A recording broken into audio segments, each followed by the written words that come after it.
Oi, gente, eu sou Carol e esse é meu canal, quero ser parteira. Vamos continuar o vídeo sobre a toxoplasmose. A gente parou aqui na parte de diagnóstico de infecção fetal. Então, a gente já viu a questão do tratamento e a questão do diagnóstico de infecção fetal, como é feito. E agora a gente vai ver a conduta com o recém-nascido. Tá bem aqui. Conduta com o recém-nascido. Todo recém-nascido cuja mãe teve diagnóstico de certeza ou suspeita de toxoplasmose adquirida na gestação deve ser submetido à investigação completa para o diagnóstico da toxoplasmose congênita, incluindo exame clínico e neurológico, exame oftalmológico completo com fundoscopia, exame de imagem cerebral, que vai ser a ecografia ou tomografia computadorizada, exames hematológicos de função hepática, e aí o lactente, ele deve ser acompanhado, o tratamento deve ser iniciado a critério do pediatra assistente e existe o roteiro para rastreamento pré-natal da toxoplasmose quando indicado, que são nas regiões de alta endemicidade. Pelo menos aqui onde eu moro em Alagoas, aqui em Maceió, eu sempre vejo fazer esse tipo de rastreamento. E aí fala que o rastreamento deve se utilizar método de captura para pesquisa de IgM, para evitar os falsos positivos, e o roteiro não prevê a realização de rotina de aminocentese com PCR do líquido amniótico para fins de diagnóstico da infecção fetal. Atualmente só é indicado o PCR em tempo real, pois outros métodos não possuem sensibilidade e especificidade adequada. Se na região houver possibilidade desse exame, a indicação é realizar a aminocentese 4 semanas após a infecção materna e não antes de 18 semanas de gestação. E na toxoplasmose adquirida após a 30ª semana de gestação, a infecção, o risco de infecção fetal é alto o suficiente para dispensar procedimentos de diagnóstico fetal e indicar o início imediato do tratamento em esquema tríplice, pirimetamina, sulfadiazina e ácido folínico, que é aquele esquema que vai dificultar a passagem desse toxoplasma para o feto. E aí tem esse quadro aqui enorme, cheio de condutas, dependendo da situação, ele faz um resumo geral do que deve ser feito. Então, assim, vale a pena dar uma olhada. É claro que ninguém vai decorar isso agora, mas é interessante que se saiba pelo menos a conduta a tomar, porque muitas vezes é a enfermeira no pré-natal que vai ter esse resultado da toxoplasmose, e aí ela precisa saber o que significa e qual conduta tomar para poder fazer os devidos encaminhamentos dessa gestante, certo? E aí ele fala aqui que no primeiro trimestre, se der IgG positivo e IgM negativo, significa que existe uma imunidade remota, a gestante com a doença antiga ou toxoplasmose crônica, e aí não há necessidade de novas sorologias, no caso do IgM ser negativo, né? No caso dos dois serem negativos, o IgG e o IgM, ele tá bem aqui, ó. No caso dos dois serem negativos, há uma susceptibilidade dessa mulher, então deve haver uma prevenção, deve ter todas aquelas formas de prevenção que a gente viu no vídeo anterior para toxoplasmose. A gente deve informar ela que ela não tem imunidade para toxoplasmose, então ela necessita tomar um cuidado redobrado e tal.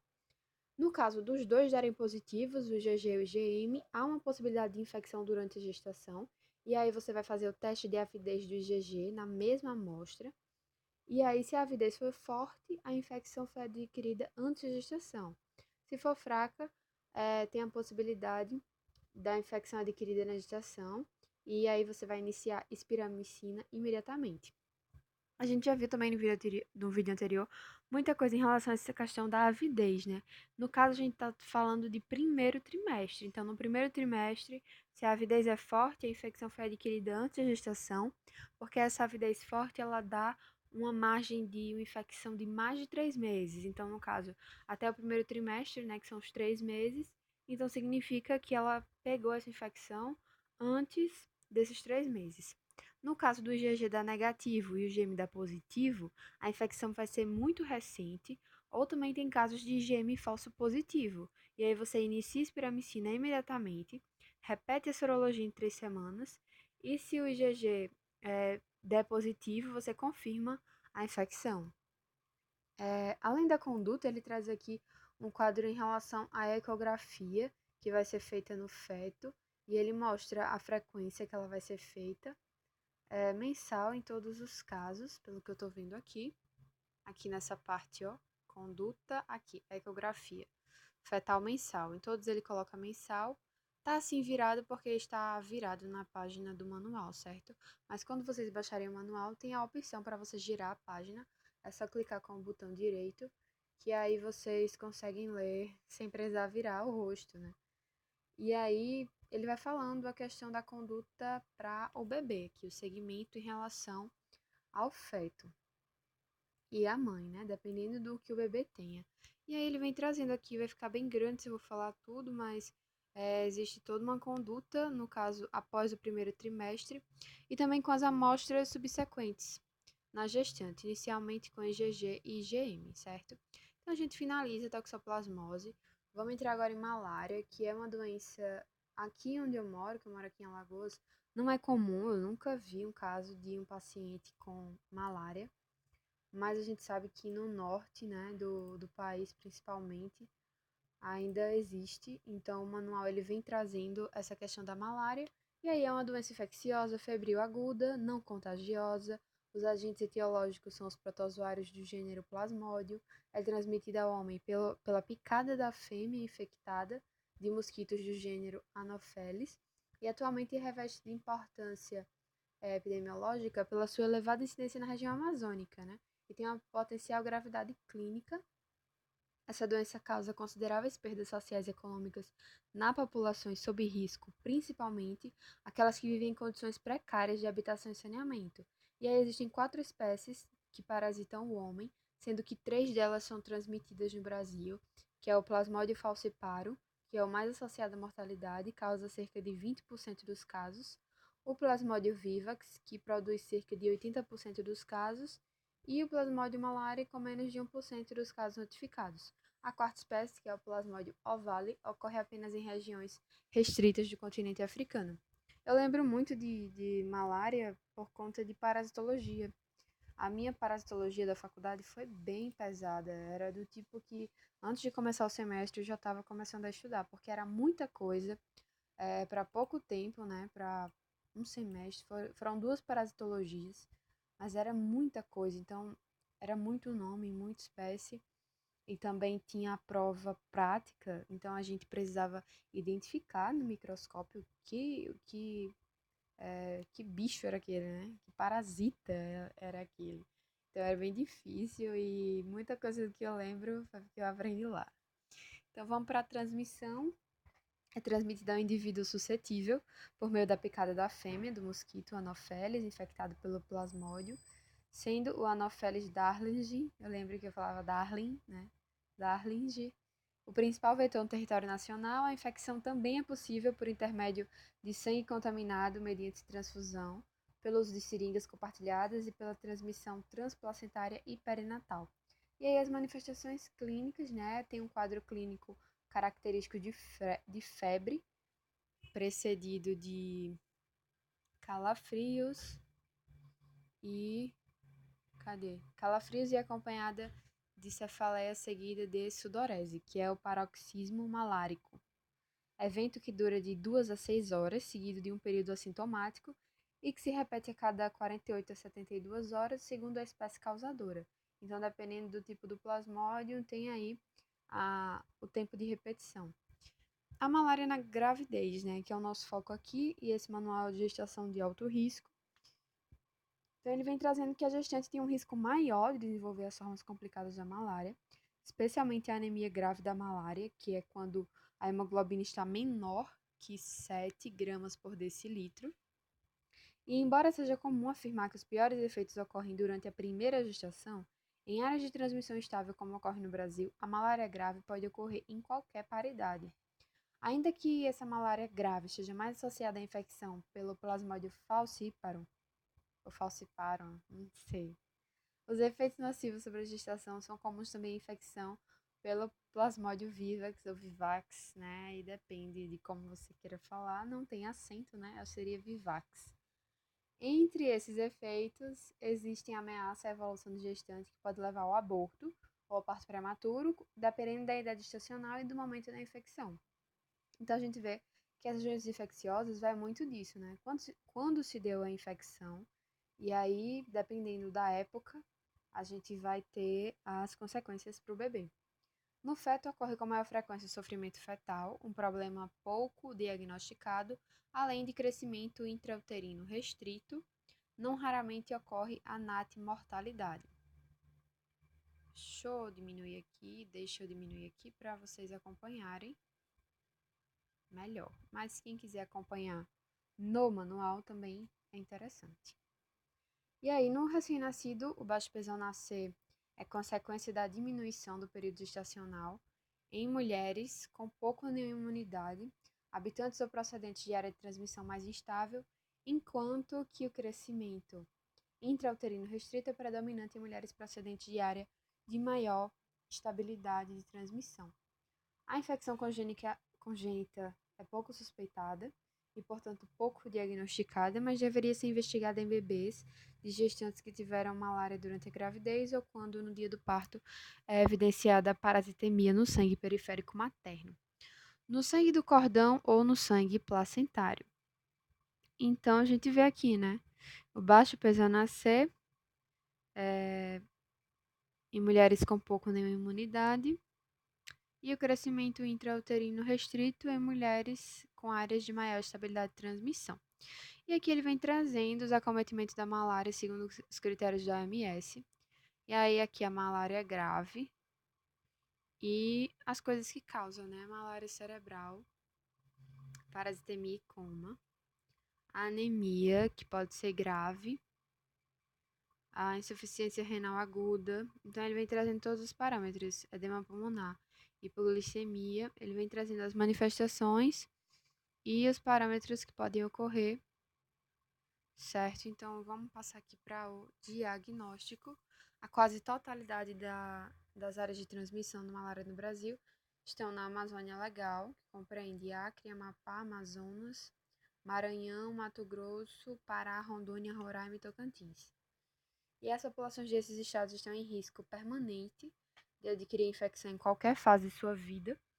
E toda mulher em idade fértil a engravidar está suscetível à doença e seus efeitos nocivos sobre a mãe e o concepto. Por isso é necessário que haja um acesso facilitado ao diagnóstico e ao tratamento precoce quando existe suspeita clínica ou epidemiológica da infecção. A lâmina de malária, que é o exame da gota espessa, deve fazer parte dos exames de rotina do controle pré-natal em áreas endêmicas, que aí é a busca ativa de casos, e também deve ser solicitada em gestantes com quadro febril agudo, inclusive naquelas com quadro sugestivo de infecção urinária, uma vez que as duas doenças podem apresentar quadros clínicos similares. Aí tem o diagnóstico laboratorial, só é possível pela visualização do parasito ou de antígenos relacionados no sangue periférico da gestante pelos métodos diagnósticos especificados a seguir. E aí os métodos são da gota espessa e o esfregaço delgado. A importância da gota espessa nas consultas pré-natal. A Secretaria de Vigilância e Saúde, visando a proteção da gestante e do concepto, recomenda a realização do exame de gota espessa em todas as consultas de pré-natal nos estados de Amazônia Legal, né? Vai que vocês aí são de lá ou vão trabalhar um dia em um desses estados, então é importante saber isso aí. Orientar a gestante quanto aos efeitos da malária durante a gravidez, enfatizando a importância de procurar atendimento rápido quando necessário. Realizar exame da gota espessa nas gestantes em todas as suas consultas de pré-natal. Registrar na ficha do CIVEP Malária todos os exames realizados, ressaltando a importância de preencher o campo gravidez. Entregar o resultado do exame no mesmo dia e iniciar o tratamento prontamente em caso de lâmina positiva. E assegurar a adesão ao tratamento indicado no Manual Terapêutica da Malária do Ministério da Saúde. Eu, sinceramente, nunca vi nenhuma questão por aqui relacionada à malária. Eu acho que deve cair mais nessas áreas endêmicas mesmo, né? O concurso para essas áreas, que aí você precisa estudar essa parte. Eu nunca vi, nem da residência, nem de concurso, falando assim, sobre específico, né? Sobre a malária, eu nunca vi. Por isso que eu vou dar uma passada mais rápida por aqui, mas se você for de uma dessas áreas endêmicas ou for fazer concurso ou residência nelas, leia com atenção e estude direitinho essa parte de malária, beleza? Aí ele tem aqui os critérios para a realização da lâmina de verificação de cura em gestantes com malária. E aí tem várias coisas. E vamos passar aqui para o diagnóstico diferencial. É feito com a febre tifoide, febre amarela, leptospirose, hepatite infecciosa, calazar, doença de Chagas aguda e outros processos febris. Na fase inicial, principalmente na criança, a malária confunde-se com outras doenças infecciosas dos tratos respiratório, urinário e digestivo, quer de etiologia viral ou bacteriana. No período de febre intermitente, as principais doenças que se confundem com a malária são as infecções urinárias, tuberculose miliar, salmoneloses septicêmicas, o calazar, a endocardite bacteriana e as leucoses. Todas apresentam febre e, em geral, esplenomegalia, e algumas delas apresentam anemia e hepatomegalia. E aí o segmento. Uma vez diagnosticada, a malária deve ser imediatamente tratada, considerando a idade gestacional, a espécie causadora e a gravidade do quadro clínico. É claro que o Manuel traz uma tabelinha, como sempre. E aí, quando a densidade parasitária for alta e for evidenciada a presença de esquizontes no sangue periférico materno ou na presença de sinais ou sintomas sugestivos de gravidade da doença, como icterícia e sangramento, deve considerar-se a necessidade de tratamento intra-hospitalar. Assim mesmo, contrações uterinas, sangramento vaginal, amniorrex, diminuição dos movimentos fetais, entre outros, indicam avaliação obstétrica imediata. As gestantes que apresentaram infecção pelo Plasmodium vivax podem sofrer recaídas ao longo da gestação. É importante esclarecer que em cada episódio malárico aumenta o risco de perda fetal, além de intensificar a anemia fisiológica da gestação. E aí é necessário que a gestante seja submetida à detecção ativa pelo menos a cada mês e que seja orientada a procurar atendimento imediato quando surgir quadro de mal-estar, cefaleia, febre e outros sintomas relacionados à malária, a fim de realizar exame da gota espessa para a detecção oportuna de caso. Infecções por Plasmodium falciparum também podem sofrer recrudescências, embora as recorrências sejam menos frequentes que o Vivax. No momento do parto, é recomendável que a gestante que teve malária durante o período gestacional faça uma nova lâmina no pré-parto, e se esse resultado for positivo para a malária, deve-se também coletar uma lâmina do sangue do cordão umbilical e do sangue periférico do recém-nascido. E aí a mãe deve ser informada sobre a possibilidade de transmissão vertical e estar alerta para a presença de febre, anemia, icterícia, letargia, entre outros sintomas de malária que o recém-nascido possa vir a apresentar. E aí esse quadro ele vem trazendo bem direitinho todos os fármacos utilizados para o tratamento da malária, dependendo do tipo de malária, do trimestre, certo? E aí a gente tem a cloroquina, quinina e a clindamicina. Aqui no final ainda tem artesunato e mefloquina. Deixa eu ver o que mais. Tem esse coartem. Não. Deixa eu ver o que mais. Coartem as doses. Coartem. O que é coartem, minha gente? Eu vou pesquisar aqui o que é coartem, viu? Eu tô achando que isso é um verbo. Isso não é um fármaco, não. Claro que não. Peraí, tá? Gente, Coartem é um fármaco, tá? É um fármaco usado especificamente para malária. Bom saber, né? Porque não tava parecendo ser nome de medicamento, mas é, tá, gente? Coartem é medicamento. Então encerramos malária. O vídeo já tá bem grande, 19 minutos, como sempre. Fica por aqui. Então, no próximo vídeo, vou falar sobre a hanseníase. Como eu já falei, doenças infecciosas é um mundo, são muitas, muitas mesmo. E agora ainda tem as novas, né? Dengue, Zika e chikungunya. Dengue nem tanto, mas Zika e chikungunya que são bem novas. E é isso, gente. Até o próximo vídeo. Eu cito beijos pra vocês. E quem tiver interesse, segue lá no Instagram e no Facebook também. Quero ser parteira.